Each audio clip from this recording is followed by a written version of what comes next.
สวัสดีค่ะยินดีต้อนรับเข้าสู่ช่องลานินชา4289ก่อนอื่นอย่าลืมกด Subscribe กดไลค์กดแชร์กดกระดิ่งแจ้งเตือนด้วยนะคะจะได้ไม่พลาดการดูดวงก่อนใครพบกับคลิปดูดวง10เรือนปักแรกของเดือนพฤศจิกายนคำทำนายตั้งแต่วันที่1ถึง15พฤศจิกายน2562เดี๋ยวหมอตั้งไพ่ให้ดูเลยนะคะเอาล่ะค่ะไพ่ชุดนี้เป็นไพ่10เรือนของคนวันจันทร์นะคะไพ่10เรือนจะดูเรื่องการงานการเงินความรักสุขภาพอุบัติเหตุที่อยู่อาศัยพ่อแม่แล้วก็ลูกหลานได้ด้วยนะคะสำหรับชาววันจันทร์ปักแรกของเดือนพฤศจิกาใบแรกที่เป็นไพ่กลุ่มเกณฑ์ชะตาคือ3เหรียญน่าจะมีเรื่องการงานอาจจะมีการพูดคุยเรื่องงานเรื่องจ็อบพิเศษเกิดขึ้นนะคะไพ่3เหรียญให้คุณกับคนที่ทำงานเกี่ยวข้องกับในหน้าค้าต่างๆนะคะไม่ว่าจะเป็นที่ดินหรือว่าคนที่ทำงานด้านในหน้าในทุกๆด้านนะอาจจะได้มีเงินตกเบิกค่าคอมมิชชั่นมีรายได้พิเศษจากจ็อบพิเศษในครั้งนี้นะคะมาดูด้านการเงินบ้างด้านการเงินขึ้นคิงถือเหรียญถือว่าสภาพคล่องทางการเงินดีมากๆนะคะบางท่านบางรายอาจจะมีโชคทางด้านการเงินด้วยอีกกรณีหนึ่งถ้าท่านใดที่วางแผนจะยื่นกู้ขอสเตทเมนต์หรือว่าได้ยื่นเรื่องอนุมัติการกู้กับสถาบันการเงินเมื่อมีคิงเหรียญแล้วตำแหน่งสถาบันการเงินขึ้น1ถ้วยแบบนี้เกณฑ์ว่าจะได้รับการอนุมัติเต็มจำนวนอย่างที่ต้องการนะคะตำแหน่งสหชาการติดต่อประสานงาน PR ประชาสัมพันธ์งานสื่อโซเชียลเน็ตเวิร์กทั้งหลายรวมไปถึงพ่อค้าแม่ค้าออนไลน์ขึ้น4ไม้เท้าค่ะถือว่าเป็นไพ่ที่ดีในเรื่องหน้าที่การงานนะคะในช่วงนี้ท่านใดที่ทำงานในตำแหน่งที่กล่าวมาทั้งหมดงานประสานงานงาน PR งานประชาสัมพันธ์งานติดต่อดีลงานต่างๆงานสื่อโซเชียลปล่อยคอนเทนต์ถือว่าเป็นช่วงเวลาที่เหมาะที่จะลุยงานนะคะจะประสบความสำเร็จไม่ว่าคุณจะไปในทิศทางไหนค่ะไพ่แห่งความสำเร็จสถิตทั้ง2ใบเลยจะดูคุณมีเสน่ห์ดูมีความน่ารักเป็นพิเศษติดต่ออะไรกับใครก็จะได้รับการตอบรับที่ดีให้ความร่วมไม้ร่วมมือที่ดีนะคะสำหรับพ่อค้าแม่ค้าออนไลน์มีสิทธิ์จะได้ออเดอร์เจ๋งเจ๋งเจ๋งปังๆในช่วงนี้ระยะนี้นะถ้าขึ้นสี่ไม้เท้าถึงจะไม่ใช่ออเดอร์ที่แบบใหญ่โตอะไรแต่จะเป็นการค้าขายที่ค่อนข้างต่อเนื่องค่ะถือว่าเป็นช่วงเวลาที่ดีนะคะรวมไปถึงพ่อค้าแม่ค้าทั้งหลายด้วยนะคะเพราะตำแหน่งการทำมาหากินเนี่ยไม่ว่าจะเป็นคนทำงานประจำพ่อค้าแม่ค้ามี1ไม้เท้าขึ้น1ถ้วยขึ้นอัศวินถือไม้เท้าต้องมีการแอคชั่นแอคทีฟยิ่งเหนื่อยมากออกแรงมากยิ่งทำมากยิ่งได้มากค่ะเพราะกระเป๋าสตางค์ก็ตุงไม่ธรรมดาเลยเรียกว่าคนวันจันทร์ในเดือนปักแรกของเดือนพฤศจิกายนนี้นะคะตั้งแต่วันที่1ถึง15พฤศจิกาการงานค่อนข้างโดดเด่นค่ะอาจจะได้การเริ่มต้นทำงานใหม่มีเปิดร้านเปิดโรงใหม่เปิดกิจการใหม่โดยเฉพาะงานที่เกี่ยวข้องกับที่อยู่ที่อาศัยด้วยอาหารเครื่องดื่มโรงแรมที่พักตากอากาศถือว่าเป็นคุณมากๆเลยนะคะและพ่อค้าแม่ค้าถ้าทำเกี่ยวข้องกับอาหารเครื่องดื่มแม้แต่งานการขนส่งโลจิสติกก็ดีค่ะถือว่าปักนี้คนวันจันทร์ด้านการงานลอยตัวมาเลยนะคะสำหรับท่านใดที่มีงานประจำทำมาดูถ้าท่านใดรอการเรียกตัวในช่วงนี้อาจจะมีข่าวของการเรียกตัวในการยื่นใบสมัครงานจะมีการเรียกตัวหรือไม่คำตอบออกมาไม่ค่อยชัดเจนนะคะเพราะตำแหน่งงานมันมี2จุดแต่ข่าวที่คุณจะได้รับเนี่ยเป็นเด็กถือดาบนั่นแสดงว่าข่าวอาจจะไม่ตรงใจอาจจะมีคนเรียกตัวมาแต่มันไม่ใช่ตำแหน่งที่คุณอยากได้ไม่ใช่บริษัทที่คุณหมายมั่นปั้นมือไว้คุณอาจจะปฏิเสธแล้วก็ไม่ไปทำก็ได้นะคะแต่ถามว่าจะมีงานทำหรือไม่ถ้ามี3เหรียญเกิดขึ้นเนี่ยคุณจะมีงานจ็อบมีงานต่างๆให้ทำอยู่เรื่อยๆนะคะแต่ไอ้งานใหม่ที่คิดจะรอให้เรียกตัวคงต้องรอไปก่อนในระยะนี้นะคะแต่ถ้าคุณไม่เกี่ยงว่าถึงจะเรียกตัวมาไม่ถูกใจทำค่าเวลาไปก่อนหาค่าน้ำค่าไฟหาค่าขนมก็ไม่เป็นไรนะคะเพราะว่าถ้าเข้ามาในช่วงนี้ เรียกตัวเข้ามาก็ไม่เป็นสิ่งที่คุณไม่ประทับใจเท่าไหร่อะค่ะมาดูด้านสุขภาพของผู้ใหญ่ภายในบ้านบ้างนะคะสุขภาพแข็งแรงสมบูรณ์ดีระวังเรื่องน้ำตาลแล้วก็เรื่องไขมันในเลือดจะกินจะอยู่ก็อาจจะบอกท่านสักนิดนะคะมันก็อย่ากินเยอะหวานก็อย่ากินมากแล้วก็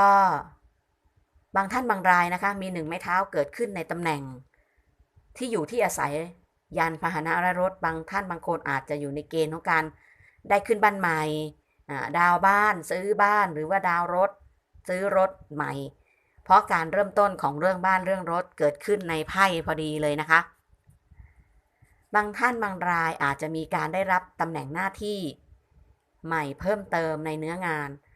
ถ้าหากตำแหน่งไม่มาอาจจะเป็นภาระหน้าที่ที่เพิ่มขึ้นถามว่าคุณทำได้ไหมทำได้และเป็นที่ประทับใจกับคนที่มอบหมายงานให้คุณนะคะงานนี้จะนำพาความสำเร็จมาให้คุณได้ในอนาคตบางคนอาจตำแหน่งมาแบบชัดเจนเลยตำแหน่งก็มาเงินก็มาพร้อมกันเลยค่ะเพราะไพ่1ถ้วยในตำแหน่งหน้าที่การงานถือว่าเป็นไพ่ของคนที่ประสบความสำเร็จในหน้าที่การงานนะคะด้านสุขภาพของตัวคุณเองก็ให้ระวังช่องท้องระบบสืบพันธุ์อาจถ้าเป็นผู้หญิงอาจจะปวดหน่วงท้องน้อยปวดท้องรอบเดือนมากเป็นพิเศษหากเป็นท่านชายก็ให้ระวังเรื่องต่อมลูกหมากอะไรพวกนี้นะคะการป่วยไข้ไม่สบายในเครื่องเพศหรือว่าทางเพศสัมพันธ์ให้ระมัดระวังในส่วนนี้ด้วยมาดูด้านความรักบ้างขึ้น The Empress เมื่อความรักขึ้น The Empress ท่านใดที่มีคนรักคู่ครองคนคบคนคุยที่ชัดเจนถ้าคู่รักคู่ครองเป็น The Empress ถ้าเขาเป็นผู้หญิงก็มีเกณฑ์ว่าอาจจะมีการตั้งครรภ์เกิดขึ้นหรือน้ำหนักของคู่รักคู่ครองทั้งชายทั้งหญิงก็เป็นได้น้ำหนักอาจจะเพิ่มขึ้นพรวดๆนะคะความรักความสัมพันธ์ของคุณทั้งคู่ถือว่าอยู่ในเกณฑ์ดีไม่มีการทะเลาะเบาะแว้งอะไรกัน